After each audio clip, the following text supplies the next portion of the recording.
Hello বন্ধুরা, রাজ্যে আবারও নতুন করে অঙ্গনারী কর্মী এবং অঙ্গনারী সহায়িকা পদে নিয়োগের একটি নতুন বিজ্ঞপ্তি প্রকাশিত করে দেওয়া হলো, যেখানে আপনারা পশ্চিমবঙ্গের সমস্ত মহিলা চাকরি প্রার্থীরা আবেদন করতে পারবেন। তো এখানে আবেদনের ক্ষেত্রে আপনাদের প্রথমেই জানিয়ে রাখি, এখানে কিন্তু অফলাইন পদ্ধতি নয়, সম্পূর্ণ অনলাইনের মাধ্যমে আপনারা কিন্তু বাড়িতে বসে বসেই আবেদন করতে পারবেন। তো এখানে অবশ্যই আপনাদের আবেদনের ক্ষেত্রে কোনো আবেদন মূল্য লাগবে না। তো সমস্ত ফ্রিতে কিন্তু আপনারা এখানে আবেদন করতে পারছেন অনলাইন পদ্ধতিতে প্রত্যেকটি মহিলা চাকরি প্রার্থীরা। তো এখানে আবেদনের ক্ষেত্রে আপনাদের মহিলা যে চাকরি প্রার্থীরা রয়েছেন তাদের ক্ষেত্রে যে এখানে অঙ্গনারী কর্মী এবং অঙ্গনারী সহায়িকা পদে নিয়োগ করা হচ্ছে, তাদের ক্ষেত্রে এডুকেশনাল কোয়ালিফিকেশন কি বলা হচ্ছে, এর সাথে আপনাদের কিভাবে পরীক্ষার মাধ্যমে নিয়োগ করা হবে এবং কত নাম্বার পেলে আপনারা এখানে পাস করবেন এবং আপনাদের ক্ষেত্রে মাসিক বেতন কত দেওয়া হবে, বয়সের ছাড় কত রয়েছে, কিভাবে আপনারা আবেদন করবেন, কোথা থেকে আবেদন করবেন, সমস্ত বিস্তারিত রয়েছে এই ভিডিওতে।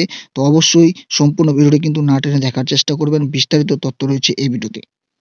তো অত্যাবশ্যক যে সমস্ত শর্তাবলী বলে দেওয়া রয়েছে এখানে দেখতে পাচ্ছেন, প্রার্থীদের অবশ্যই বলা হচ্ছে ভারতের নাগরিক বা মহিলা হতে হবে। অর্থাৎ আপনারা ভারতের যে কোনো জায়গা থেকে, অর্থাৎ পশ্চিমবঙ্গের প্রত্যেকটি জেলা থেকে আপনারা আবেদন করতে পারবেন। এখানে ন্যূনতম শিক্ষাগত যোগ্যতা যেটি বলা হচ্ছে, আপনাদের উচ্চ মাধ্যমিক পাস করা কিন্তু থাকতে হবে। এখানে বলা রয়েছে উচ্চ মাধ্যমিক পাস কিন্তু অঙ্গনারী কর্মী। এবং আরেকটি নোটিফিকেশন প্রকাশিত করা হয়েছে যেখানে কিন্তু সহায়িকা পদের জন্য নিয়োগ করা হচ্ছে, সেটির ক্ষেত্রেও কিন্তু উচ্চ মাধ্যমিক পাস থাকতে হবে। তো এখানে অবশ্যই যেটি বলা হচ্ছে, সাধারণ, তপশিলি জাতি, তপশিলি উপজাতি, অনগ্রসর শ্রেণী, প্রতিবন্ধী সবার ক্ষেত্রেই কিন্তু প্রযোজ্য। তো এখানে বয়স যেটি বলা হচ্ছে ১/১/২০২৪ হিসাবে ন্যূনতম বয়স হতে হবে ১৮ বছর। তো ১৮ বছর বয়স থেকে আপনারা এখানে আবেদনটি করতে পারবেন। পরবর্তীতে যেটি বলা হচ্ছে, উক্ত ১/১/২০২৪ তারিখের মধ্যে কোনো মতেই ৩৫ বছরের বেশি বয়স হলে আপনারা আবেদন করতে এখানে পারবেন না। তো সকল প্রার্থীদের জন্ম হতে হবে বলা হচ্ছে ২/১/১৯৮৯ থেকে, তার পরবর্তীতে ১/১/২০০৬ এর আগে। তো এই দুটি ডেটের মধ্যে আপনাদের কিন্তু জন্মগ্রহণ করতে হবে। এবং বলা হচ্ছে আপনাদের সাধারণ যে সমস্ত তপশিলি জাতি, উপজাতি প্রার্থী বা অন্যান্য ক্যাটাগরি রয়েছেন, এবিসি ক্যাটাগরি, এক্সপ্যান্ডেড ক্যাটাগরি প্রতিবন্ধী সকলের ক্ষেত্রে কিন্তু প্রযোজ্য। অর্থাৎ এখানে তপশিলি জাতি, উপজাতি বা ওবিসি প্রার্থীদের ক্ষেত্রে কোনো কিন্তু ছাড় বয়সের দেওয়া হবে না। অর্থাৎ আপনাদের ১৮ বছর বয়স থেকে শুরু করে ৩৫ বছর বয়সের মধ্যেই আপনাদের বয়সটি হতে হবে এবং যে ডেটটি দেওয়া রয়েছে সেই ডেটের মধ্যে আপনাদের কিন্তু বয়সটি হতে হবে।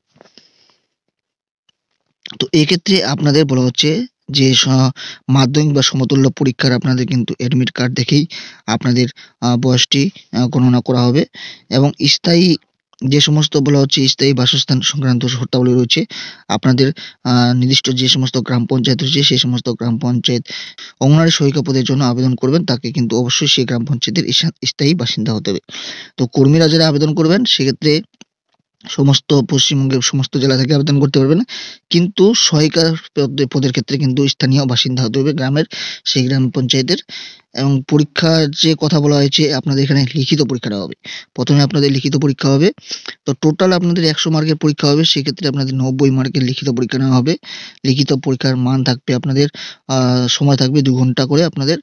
এবং আপনাদের কোন কোন বিষয়ের উপর পরীক্ষা নেওয়া হবে সেটি জানাবো। তো এখানে লিখিত পরীক্ষা ৯০ এবং ১০ মার্ক কিন্তু আপনাদের মৌখিক পরীক্ষা নেওয়া হবে। এবং আপনাদের যারা প্রতিবন্ধী প্রার্থী রয়েছেন তাদের ক্ষেত্রে কিন্তু লিখিত পরীক্ষার ক্ষেত্রে ৪০ মিনিট সময় বেশি বরাদ্দ থাকবে। তো এখানে লিখিত পরীক্ষার পাঠক্রম আপনারা অবশ্যই জানেন যারা পরীক্ষা দিয়ে থাকেন।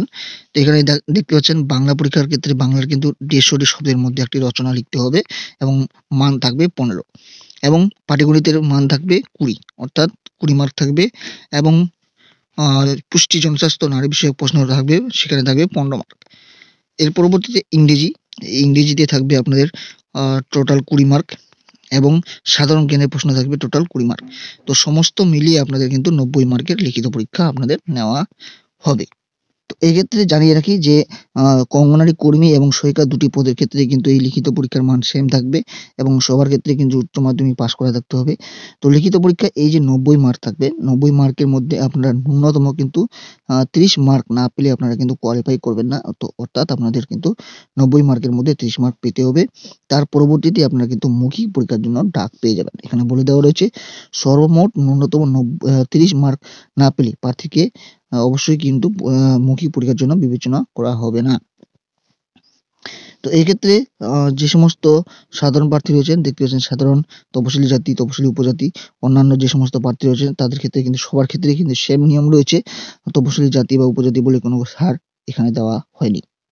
তো এখানে আপনাদের কর্মক্ষেত্রর কথা যেটি বলা হচ্ছে এবং অবসরকালীন সময় বলা হচ্ছে, এখানে 65 বছর বয়স পর্যন্ত আপনারা চাকরিটি করতে পারবেন এবং কর্মক্ষেত্র আপনাদের যে সমস্ত অঙ্গনওয়াড়ি কেন্দ্রগুলি রয়েছে সে সমস্ত অঙ্গনওয়াড়ি কেন্দ্রে আপনাদের কিন্তু কর্মক্ষেত্রটি হবে এবং প্রশিক্ষণ কিন্তু দিতে হবে। পশ্চিমবঙ্গ সরকার দ্বারা প্রশিক্ষণ দেওয়া হবে। সেই প্রশিক্ষণ কিন্তু অবশ্যই নিতে হবে, না হলে কিন্তু আপনাদের চাকরিটি গ্রাহ্য করা হবে না। এরপরে আপনারা যারা আবেদন করবেন, আবেদন শুরুর তারিখ আপনার কিন্তু 17 তারিখ থেকে এই আবেদনটি শুরু হয়েছে এবং আবেদন শেষ হবে আপনাদের 10 তারিখ। 10/2/2024 মধ্যে আপনাদের আবেদনটি কিন্তু শেষ হয়ে যাবে। অর্থাৎ ফেব্রুয়ারি মাসের 10 তারিখের মধ্যে আবেদনটি আপনাদের সম্পূর্ণ করে নিতে হবে এবং কোন অফিসিয়াল ওয়েবসাইট থেকে আবেদন করবেন, কিভাবে আবেদন করবেন সেটিও কিন্তু জানাবো। আর যে সমস্ত ডকুমেন্টস গুলি আপনাদের এখানে লাগবে, দেখতে পাচ্ছেন যে সমস্ত ডকুমেন্টস আপনাদের এখানে লাগবে সমস্ত তথ্যগুলি কিন্তু এখানে দিয়ে দেওয়া রয়েছে। আপনারা কিন্তু একটু ভালোভাবে দেখে নেবেন। নোটিফিকেশনগুলি ডাউনলোড করতে চাইলে অথবা আরো বিস্তারিত জানতে চাইলে office of the district magistrate দক্ষিণ দিনাজপুর যে অফিসিয়াল ওয়েবসাইট রয়েছে recruitment.dd.in এই অফিসিয়াল ওয়েবসাইটে চলে আসবেন। সবার নিচের দিকে স্ক্রল করবেন। নিচের দিকে স্ক্রল করলে আপনারা দেখতে পাবেন এখানে দুটি মেমো নাম্বার দেওয়া রয়েছে। এই মেমো নাম্বারে দেখতে পাচ্ছেন অঙ্গনওয়াড়ি কর্মী এবং অঙ্গনওয়াড়ি হেল্পার পদে নিয়োগ করা হচ্ছে। এখান থেকে আপনারা কিন্তু নোটিফিকেশনগুলি ডাউনলোড করে নিতে পারবেন। অ্যাপ্লাই করতে চাইলে এখানে অ্যাপ্লাই বলে যে অপশনটি দেখতে পাচ্ছেন এই অ্যাপ্লাই বলে অপশনে ক্লিক করে নিতে হবে। তো আপনাদের দেখিয়ে দিব অ্যাপ্লাই যদি করতে চান এখানে অ্যাপ্লাই অপশনে ক্লিক করে নেবেন। ক্লিক করার পর আপনারা দেখতে পাচ্ছেন একটা নতুন পেজ ওপেন হয়ে যাবে। এখানে আপনাদের মোবাইল নাম্বার দিয়ে আপনাদের কিন্তু ভেরিফাই করে নিতে হবে। আপনার নাম এবং আপনাদের মোবাইল নাম্বার দিয়ে আপনারা কিন্তু ওটিপি যাবে একটি মোবাইলে। সেই ওটিপি দিয়ে আপনারা কিন্তু ভেরিফাই করে নিয়ে রেজিস্ট্রেশন করে নেবেন। রেজিস্ট্রেশন করার পরবর্তীতে আপনারা কিন্তু অনলাইনে আবেদনটি করতে পারবেন। যে সমস্ত ডকুমেন্টসগুলি এখানে লাগবে বলে দেওয়া রয়েছে। এজ প্রুফ আপলোড করতে হবে আপনাদের, এমপ্লয়মেন্ট যদি এক্সচেঞ্জ কার্ড থাকে বা সার্টিফিকেট থাকে। তারপরে বলা হচ্ছে এই একাডেমিক কোয়ালিফিকেশনগুলি আপনাদের, কম্পিউটার নলেজ যদি থাকে সেগুলি দিতে হবে, এক্সপিরিয়েন্স থাকলে এক্সপিরিয়েন্স দিবেন, পাসপোর্ট সাইজের ছবি দিবেন এবং সিগনেচার দিবেন। সিগনেচারের ক্ষেত্রে যেটি বলা হচ্ছে অবশ্যই কিন্তু পুরোপুরি সাদা হতে হবে। এখানে দেখতে পাচ্ছেন এইরকম যদি সিগনেচারের সঙ্গে এরকম কালো কালো দাগ থাকে, সেই কালো কালো দাগ হলে কিন্তু এটি কিন্তু গ্রাহ্য করা হবে না। এগুলো কিন্তু আপনাদের অ্যাপ্লিকেশনটি বাতিল হয়ে যাবে। পুরোপুরি দেখতে পাচ্ছেন এখানে অ্যাপ্লিকেশনের সঙ্গে বাকি যে অংশটি রয়েছে পুরো সাদা রয়েছে, সেরকম সাদা যেন থাকে। এটি কিন্তু অবশ্যই আপনারা ভালোভাবে লক্ষ্য করে নেবেন। তো আবেদন করতে চাইলে সময় নষ্ট না করে আবেদন করে ফেলুন। 10 তারিখের মধ্যে আপনাদের আবেদন সম্পূর্ণ হয়ে যাচ্ছে। তো দেখা হচ্ছে পরবর্তী নতুন আরেকটি চাকরি সংক্রান্ত ভিডিওতে। ভালো থাকবেন, সুস্থ থাকবেন।